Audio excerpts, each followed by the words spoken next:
ফের অনুপ্রবেশ, জাল পরিচয়পত্র। ফের বঙ্গে বাংলাদেশি দুই নাগরিকের দিকে সন্দেহের তীর। অভিযোগ জাল পরিচয়পত্র বানিয়ে রাজ্যে প্রবেশের।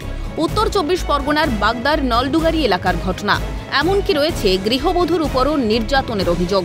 জানা যায়, বাংলাদেশ থেকে দেশে এসে গৃহবধূ নাজমুল নাহার তরফদারকে নির্যাতন করে শ্বশুর সাহারাব হোসেন তরফদার ও শাশুড়ি রহিমা তরফদার।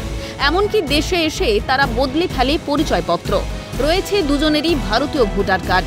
ভোটার তালিকায় বাংলাদেশের রহিমা তরফদার বাগদার রূপা তরফদার নামে পরিচিত। ভারতীয় ভোটার তালিকা থেকে অভিযুক্ত শ্বশুর শাশুড়ির নাম বাদ দেওয়ার দাবিতে সরব নাজমুল নাহার তরফদার। এমনকি বাগদা থানা ও বনগাঁ এসপির কাছে বধূ নির্যাতনের লিখিত অভিযোগ দায়ের করেন তিনি। ওরা এসে আমার খুব মারধর অত্যাচার করে। আমার স্বামী মারা গিয়েছে, থানায়ও জানিয়েছি, আমি কোর্টেও এমনকি হচ্ছে গিয়ে আমি অভিযোগ করেছি, কোর্টে কেস করেছি।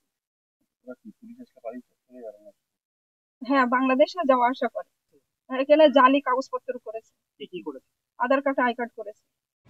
অভিযোগ প্রকাশ্যে আসতেই নিন্দায় স্বরূপ বিজেপি। অভিযুক্ত সাহারাব হোসেন তরফদার ও রহিমা তরফদারের শাস্তির দাবি গেরুয়া শিবিরের। নির্যাতিতা গৃহবধূর পাশে দাঁড়ায় স্থানীয় প্রশাসন। ভোটার তালিকা থেকে বাংলাদেশি নাগরিকদের নাম বাদ না দিলে আগামী দিনে আন্দোলনের পথে নামবে গোটা গ্রাম। হুঁশিয়ারি বাগদা পঞ্চায়েত সমিতির সদস্য বিধান হাওলাদারের। অবিলম্বে ভোটার তালিকা সংশোধনের পক্ষে সওয়াল বিজেপির বনগাঁ জেলার ভাইস প্রেসিডেন্ট অমৃত লাল বিশ্বাসের। এই যে এর নাম আছে বাংলাদেশের রহিমা তরফদার, কিন্তু এখানে হিন্দু নাম দিয়ে রূপা তরফদার করেছে।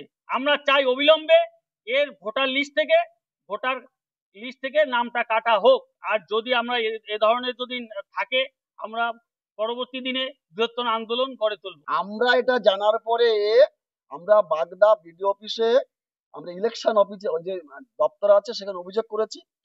তদন্ত করে দেখছে হাজার হাজার বাগদার মাটিতে হাজারের কয়েক হাজার ওপার বাংলার অনুপ্রবেশকারী মুসলমানের ভোট রয়েছে। তৃণমূলেরা শুধু হিন্দুদের ভোট কাটার জন্য রেডি রয়েছে। তবে এলাকায় বাংলাদেশি নাগরিকদের আনাগোনা কিংবা বধূ নির্যাতনের ঘটনায় স্পষ্ট করে কিছু বললেন না সিন্দ্রানী গ্রাম পঞ্চায়েতের উপপ্রধান সৌমেন ঘোষ। ভুতুড়ে ভোটারদের খোঁজ চলছে। ভোটার তালিকা সংশোধনের ক্ষেত্রে প্রশাসনের উপরে আস্থা রাখাই শ্রেয় বলেই দায় এড়ালেন উপপ্রধান। ভুতুড়ে ভোটার তো আমরাও খুঁজছি, বসবাস করে না কিন্তু ভোট দেওয়ার সময় ভোট দিয়ে চলে যায়। আমরা আমাদের পার্টির থেকে ওই নামগুলো আমরা দেখছি যে কারা বসবাস করে না অথচ ভোটের সময় ভোট দিয়ে যায়। আর অভিযোগ প্রশাসনের কাছে করেছে, প্রশাসনের প্রতি আমাদের অগাধ আস্থা, প্রশাসন যে ব্যবস্থা নেবে। প্রশ্ন উঠছে, রাজ্যে অনুপ্রবেশ ঠেকাতে হাজার একটা নির্দেশিকা জারি, কড়া পদক্ষেপ গ্রহণের পরেও সীমান্তে কি থেকেই যাচ্ছে ফাঁক। নিরাপত্তা ব্যবস্থায় এই গাফিলতি শুধরে নেওয়া কি খুব কঠিন?